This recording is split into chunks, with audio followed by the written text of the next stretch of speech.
Olá pessoal, tudo bem com vocês? O tema da nossa aula de hoje é a estrutura populacional relacionada aos setores econômicos.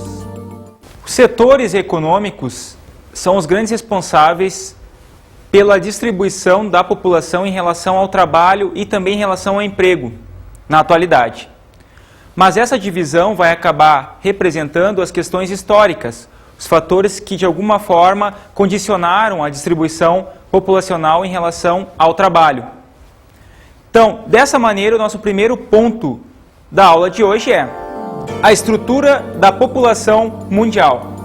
De que forma a população mundial está distribuída em relação aos setores econômicos? Quais são as implicações dessa distribuição na questão, por exemplo, da qualidade de vida, dos principais pontos relacionados à população do mundo? Como é que essa população vai se alimentar? De que forma ela vai poder ter a sua diversão, o seu lazer? Isso tudo atrelado ao tipo de produção, o tipo de ocupação, por exemplo, na agricultura ou na indústria. Nós sabemos que, no caso da agricultura, por exemplo, ela vai acabar gerando apenas uma subsistência inicialmente, e já na indústria, a própria ocupação do trabalho vai gerar maiores rendimentos para a população nesse setor empregada. Então agora a gente vai poder analisar o histórico da divisão da população por setores de atividade.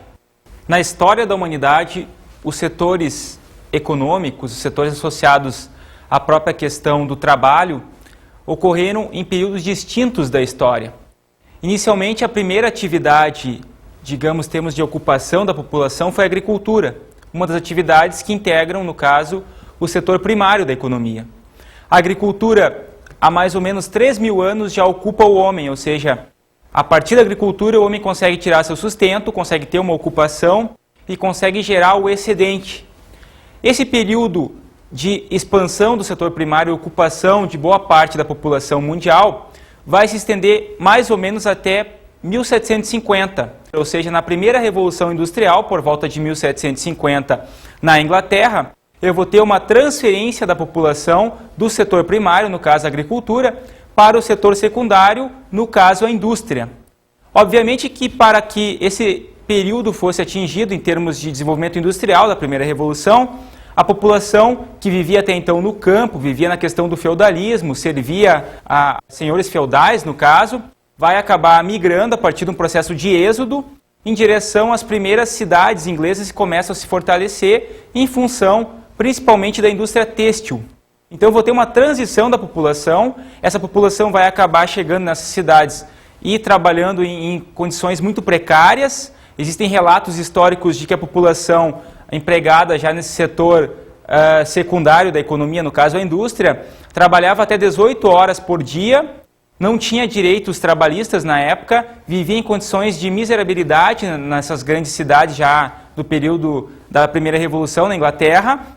E eu tinha, inclusive, o emprego de crianças no trabalho, uma coisa que hoje é considerada inaceitável para a questão do trabalho. A criança não pode trabalhar porque não tem idade psicológica, não tem idade física também, o seu corpo não está preparado para a questão do trabalho. À medida que a industrialização vai se desenvolvendo a partir da Inglaterra, eu tenho o processo seguinte de segunda revolução, que vai ocorrer nos Estados Unidos, e esses processos de revolução industrial vão acabar aumentando ainda mais o êxodo rural, ou seja, a população que até então vivia no campo vai acabar cada vez mais migrando para as cidades, onde se encontram as indústrias, e esse processo vai acabar se acentuando até mais ou menos por volta de 1970, quando eu tenho uma nova transição da população no sentido do setor secundário para o setor terciário, que é, no caso, o comércio e o serviço. Então, a população vai acabar migrando para esse terceiro setor, no caso terciário, em função da expansão também industrial, mas porque as atividades industriais já começavam a necessitar, na verdade, de um fluxo maior de pessoas para atividades administrativas, para atividades na questão financeira também, como cuidar dos capitais, dos lucros das empresas. Então, cada vez mais as pessoas vão passar a trabalhar nesse setor terciário. E ao mesmo tempo eu vou ter também uma disponibilidade maior de empregos no comércio, ou seja, a partir da venda dos produtos gerados pela indústria, eu vou abrir novos postos de trabalho e hoje cada vez mais a população do setor terciário vai sendo difundida, vai acabar tendo uma migração muito grande e hoje em alguns países desenvolvidos, por exemplo, mais de 70% da população em idade para o trabalho está empregada no setor terciário da economia. Mas por mais que os setores acabem sendo diferenciados em termos de ocupação populacional, ainda assim eu vou ter a existência do setor agrícola, o setor primário, o extrativismo continua prevalecendo, continua existindo, claro que com diferenciações em termos de peso, em termos de participação da população ativa para o trabalho. Mas dessa forma nós temos que entender como está o quadro atual em relação à questão da divisão do trabalho. Inicialmente, o setor primário, que é um setor que passa e já passou também, principalmente a partir da década de 1960, por uma grande transformação nas relações, tanto em termos de trabalho, quanto em termos de inovações tecnológicas, ou seja, eu tive um processo decorrente da Segunda Guerra Mundial, onde foram realizadas inovações tecnológicas, armamentos químicos, e esses armamentos químicos foram no período seguinte, em parte utilizados, ou tecnologia foi utilizada em parte, para a construção, para a produção de novos insumos na agricultura. Esse período ficou conhecido como Revolução Verde, onde, a partir da construção de novas máquinas, novos insumos, novos venenos utilizados na agricultura, eu tive toda uma mudança de concepção na produção agrícola. Esse período de inovação tecnológica vai acabar acarretando também um grande desemprego na agricultura. Por quê?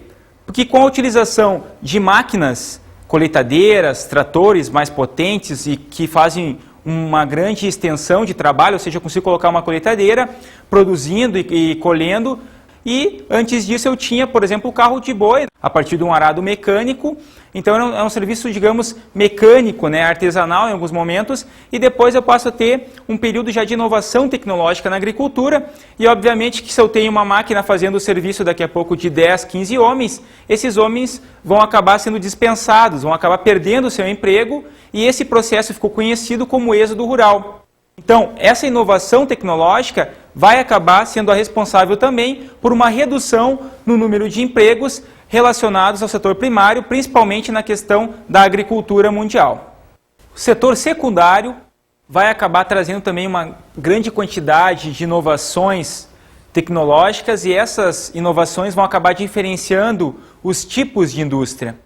Eu tenho uma mudança de concepção a partir da primeira revolução industrial na Inglaterra, por exemplo, que trabalhava a questão da indústria têxtil e da indústria naval. Já na segunda revolução industrial nos Estados Unidos eu vou ter uma mudança de concepção a partir de centros de pesquisa, as universidades, onde outros setores, novos setores vão ser desenvolvidos, como por exemplo o setor petroquímico e também na sequência eu vou ter o desenvolvimento da indústria farmacêutica e química. Então, essas inovações tecnológicas, essas revoluções industriais vão acabar tendo uma mudança também na concepção das indústrias, a partir das inovações tecnológicas e, obviamente, que o trabalhador tem que se adaptar a essas novas tecnologias.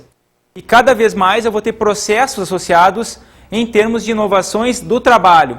Como exemplo clássico dessas inovações, nós tivemos na história o período chamado de Fordismo, que é um período associado principalmente à questão da indústria automobilística, que é um setor que começa a surgir na segunda para a terceira revolução industrial nos Estados Unidos, onde na fábrica da Ford, no caso, eu tive toda uma mudança de concepção em relação à indústria de bens de consumo durável, que é a indústria automobilística no caso.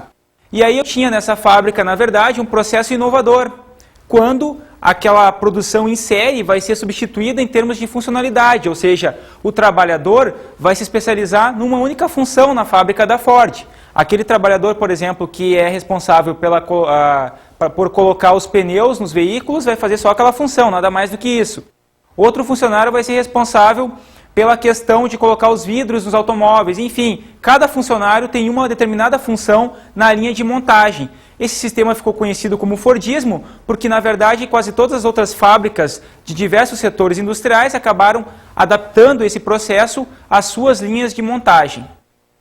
Outra inovação gerada a partir do modelo fordista está associada à questão do tipo de trabalho que o funcionário desenvolvia e as formas de manutenção dos salários, que é uma inovação realizada nos Estados Unidos, já que até então o assalariamento, ou seja, o pagamento em salário, era algo difícil de ocorrer, principalmente em função de um excesso de mão de obra, né, no caso da Inglaterra, e já nos Estados Unidos eu vou ter, no caso da fábrica da Ford, um estabelecimento da jornada diária de $5, que foi algo inovador para a época, e a partir desse processo eu começo a ter, inclusive, uma participação mais efetiva de sindicatos na questão do trabalho, ou seja, eu tenho também uma mudança na concepção das leis trabalhistas associada à empregabilidade.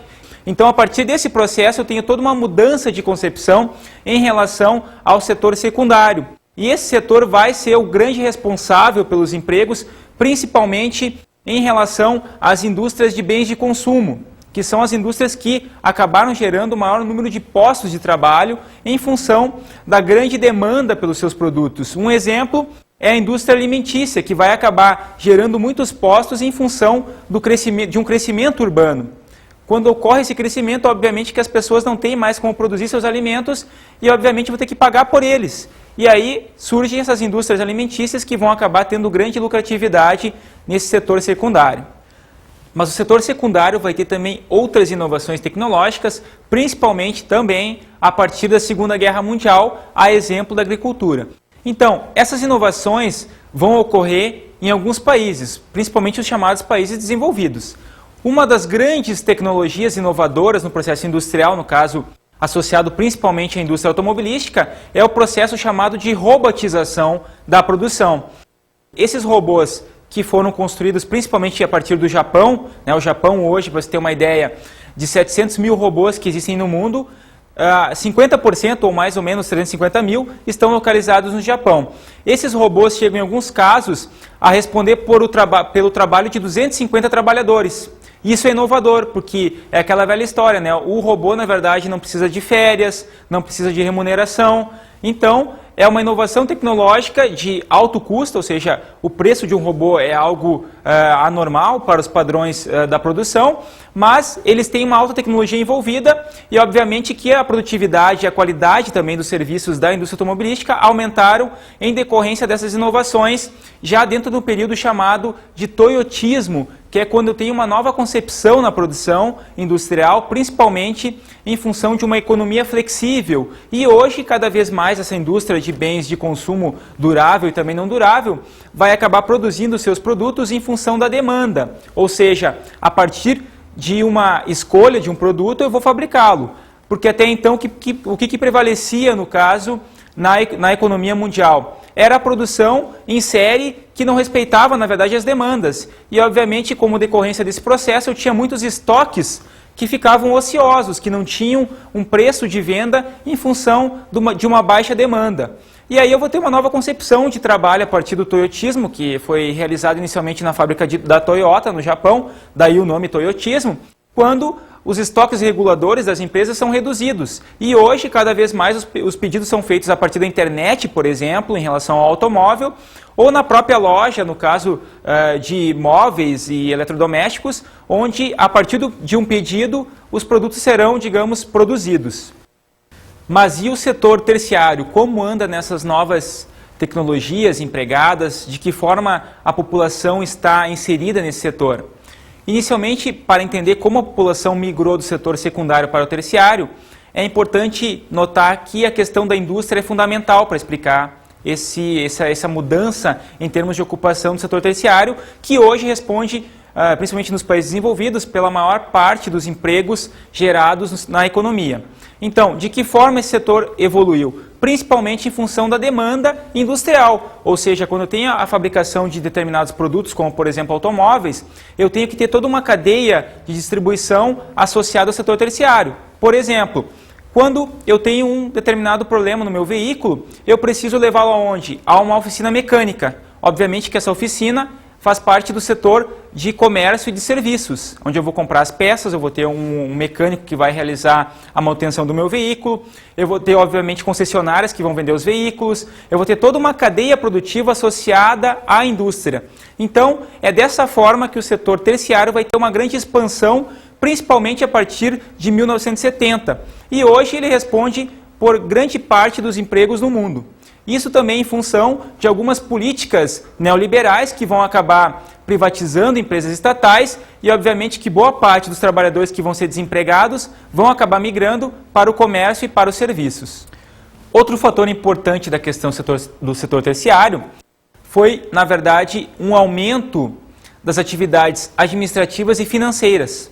Com esse aumento, principalmente a partir de uma determinada demanda por administradores, por empresas que vão calcular os lucros das grandes indústrias e também na questão da especulação financeira, que hoje é cada vez maior a partir das bolsas de valores, como a Bolsa de Nova York, que vai acabar regulando a principal ação em termos das grandes empresas, ou seja, aquela grande empresa que tem um volume muito grande de ações, ela vai acabar tendo um mercado maior em função de uma propaganda existente, ou seja, se essa empresa tem ações valorizadas, a tendência é que seus produtos também possam ser vendidos em maior escala.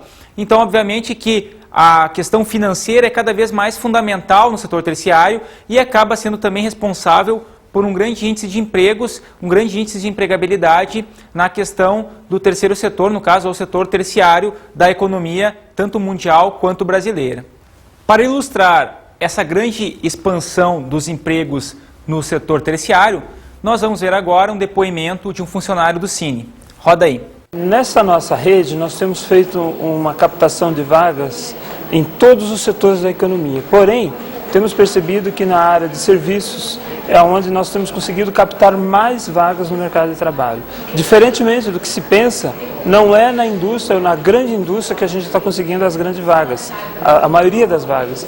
Nós conseguimos nas pequenas e médias empresas, que são aquelas que mais ofertam vagas para o mercado de trabalho, na área de serviços, na área de, principalmente, auxiliar de produção. Aí você pega desde cozinheiro, açougueiro, auxiliar de produção, auxiliar de limpeza, vigilância. O ramo de hotelaria é o que mais tem ofertado vagas aqui para nós. Ainda que também tenhamos vagas no setor, por exemplo, de enfermagem. Vendedor interno e vendedor externo, essa com certeza é a vaga mais ofertada na agência.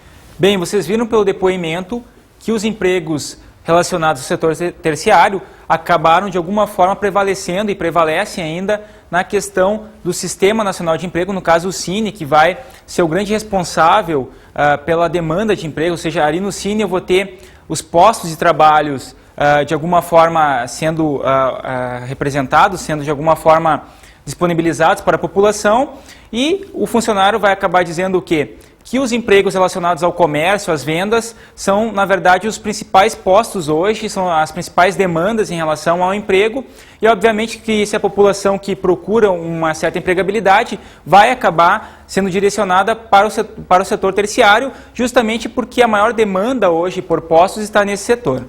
Vamos, então, agora analisar como anda a estrutura da população economicamente ativa no Brasil. Em relação aos três setores da economia, a população economicamente ativa brasileira, que é aquela população que está em idade para o trabalho, isso hoje considerando a questão da consolidação das leis trabalhistas, chamada CLT, diz que a partir de 16 anos eu já posso ter uma certa empregabilidade. E com 18 eu tenho, digamos, a maioridade em termos da questão do trabalho. Então, nesse sentido eu vou ter hoje uma diferenciação entre os três setores em função dessa população com idade para o trabalho. E dessa forma, o setor primário, no caso, vai ter uma grande mudança, principalmente em função de algumas políticas públicas e governamentais, obviamente, no território. Essas políticas, em termos históricos, vão acabar tendo pontos distintos em relação a esses diversos investimentos. Inicialmente eu vou ter, por volta de 1920, 1930, um período onde o setor primário ainda tinha uma grande importância em termos de ocupação da população.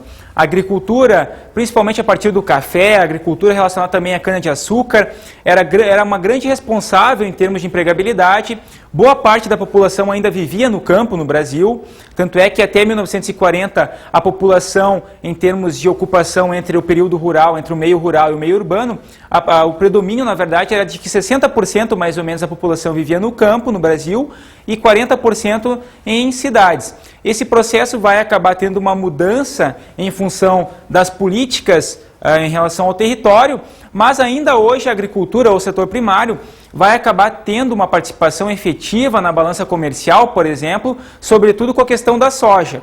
Em termos de evolução histórica, a agricultura vai passar por um processo de mecanização acentuada, sobretudo a partir da Segunda Guerra também, né? Ou seja, esse processo começa a ocorrer nos países ricos e depois chega aos países periféricos ou subdesenvolvidos, como no caso o Brasil.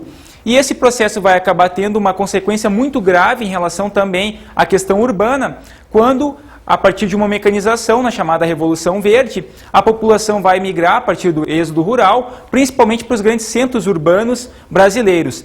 Só que esses centros urbanos não estavam preparados para receber essa população. E aí eu vou ter uma série de problemas ambientais decorrentes, entre eles a questão da favelização e da pobreza que vai, obviamente, surgir em áreas urbanas. Mas ainda falando em relação à agricultura, é interessante notar que, em relação a esse setor primário, principalmente, eu vou ter um processo onde a produção via mecanização vai se acentuar e, obviamente, que eu vou ter um aumento da produtividade em função dos insumos, dos venenos e também dos tratores e colheitadeiras, ou seja, da mecanização. Mas é um processo de duas vias. Obviamente que eu tenho um aumento da produtividade, mas, como consequência, eu vou ter um alto índice de desemprego a partir daí. Ou seja, se a população sofre com o êxodo rural e os tratores substituem o homem, eu vou ter cada vez um número menor de pessoas ocupadas em relação, no setor primário, no caso, principalmente em relação à agricultura e também em relação ao extrativismo.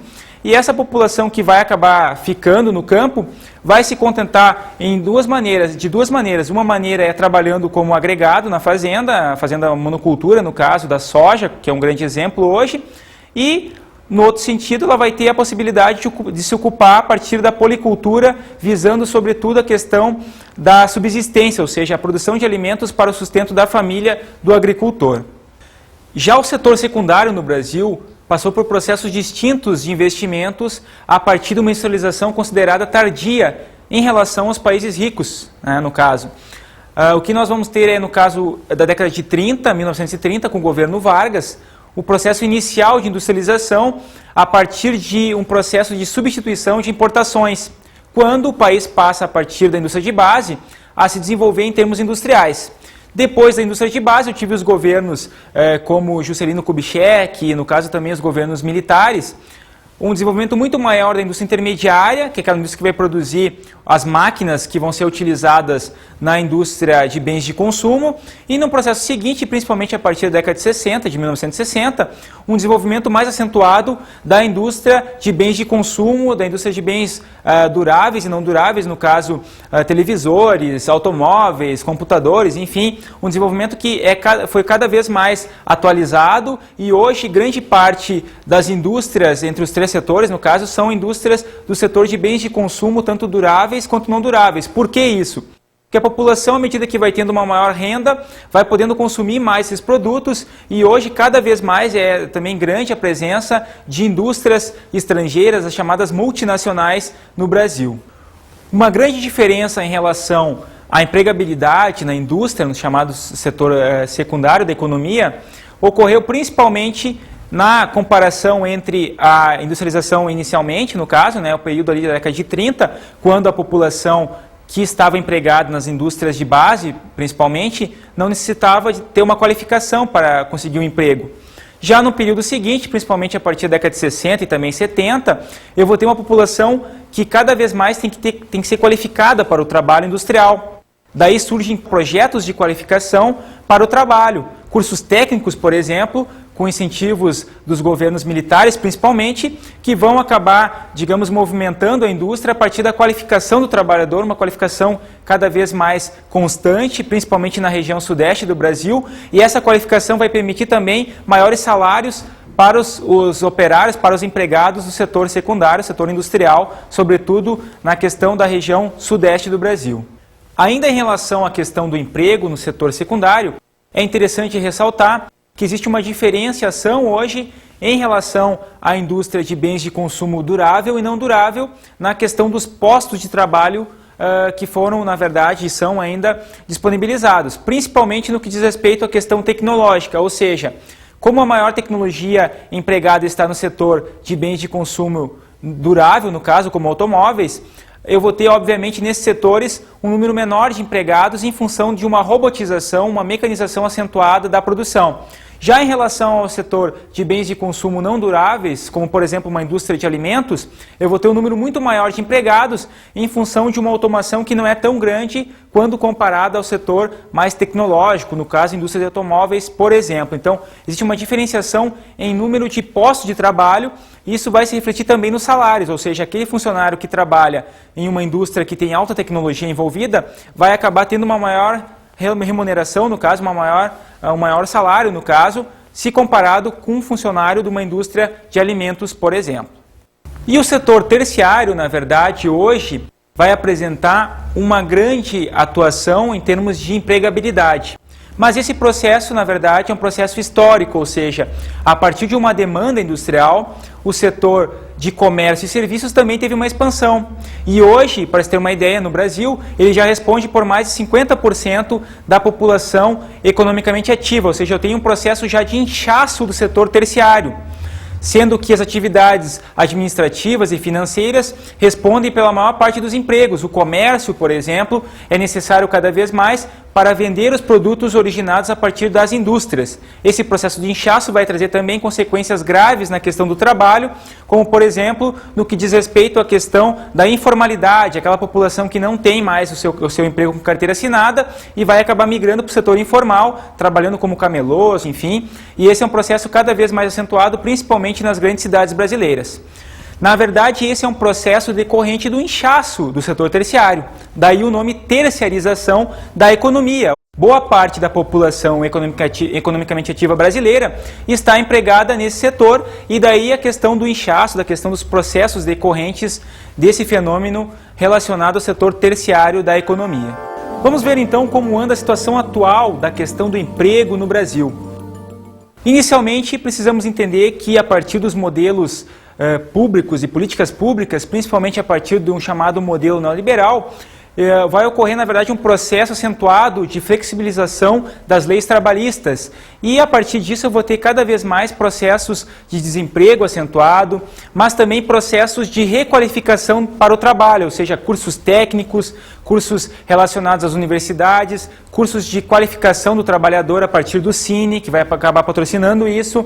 Então, o próprio governo federal vai pensar na questão do emprego em função dos altos índices de desemprego. Então, é preciso cada vez mais que a população esteja qualificada para o trabalho, mesmo quando desempregada, ou seja, por mais que eu não tenha emprego agora, talvez se eu me qualificar, no futuro eu possa ter uma empregabilidade, desde que a economia continue gerando demanda, gerando lucratividade a partir das exportações e também do consumo interno. E esse é um processo cada vez mais atrelado também à questão de novos investimentos públicos na relação do emprego, principalmente buscando uma melhor qualificação da população, uma maior empregabilidade, visando, sobretudo, uma melhoria da condição de vida do trabalhador brasileiro. Bem, pessoal, espero que vocês tenham gostado da nossa aula de hoje. Vamos agora às nossas dicas de estudo.